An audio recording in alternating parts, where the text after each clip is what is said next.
Haven't we been doing some Best Picture summary before? I think so. I think we have picked the silliest Best Picture summary for 2020 and 2021, but luckily we've got it right this time. Somehow we have got the correct Best Picture summary with military workers and the logos from Logo City, just like how it should have ended. Do that since 2011. Alright, without further ado, let's name the Best Picture summary at the Oscars, shall we? Aurora, a love story from Sean Baker. You know, there are some soldiers who don't like this movie. What did we just watch? You know what? I'm not watching Aurora anyway. The Brutalist, starring Adrian Brody as a Hungarian-born Jewish Holocaust survivor who emigrates to the United States, where he struggles to achieve the American dream until a wealthy client changes his life. Let me tell you, The Brutalist was an 3-hour-long film. I ended up fall asleep during that movie, a complete unknown. Bob Dylan began using electric instruments in his recordings and performances, which was controversial in the folk music community.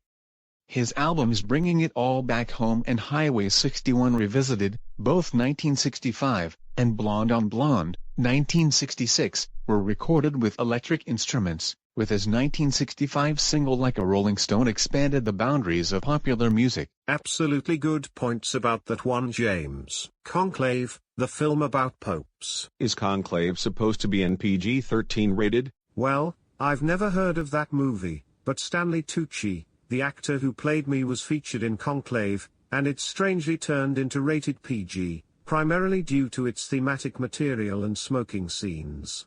Indiana Jones and the Temple of Doom was received an PG rating by Motion Picture Association, although many considered the film's violence to be too intense for a PG rating, which ultimately led to the creation of the PG-13 rating shortly after its release. You're right. Maybe Motion Picture Association did a great job at introducing the PG-13 rating. Dune Part 2, the second of a two-part adaptation of the 1965 novel Dune by Frank Herbert.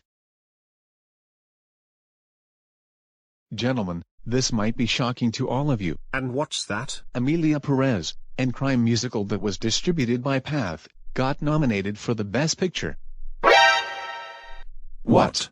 After it was hated by audiences, the film that was oh so controversial got nominated for the Best Picture? It seemed that Emilia Perez has been widely panned in Mexico, who criticized its cultural representation, songwriting, use of stereotypes, and Spanish dialogue.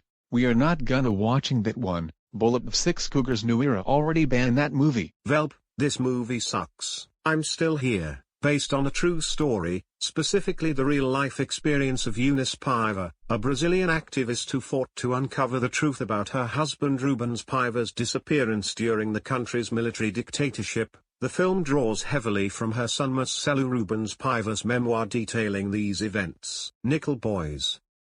You know, I'm going to be honest with you, that was probably the strangest name for that title. Same here, James Raymer. I have no words to say about this one. The Substance. Wait a minute, what is The Substance? The Substance is a body horror film that follows a fading celebrity, Elizabeth Sparkle, Demi Moore, who, after being fired by her producer, Dennis Quaid, due to her rage, uses a black market drug that creates a much younger version of herself, Margaret Qualley, with unexpected side effects. And last but not least, Wicked. Boo-hoo!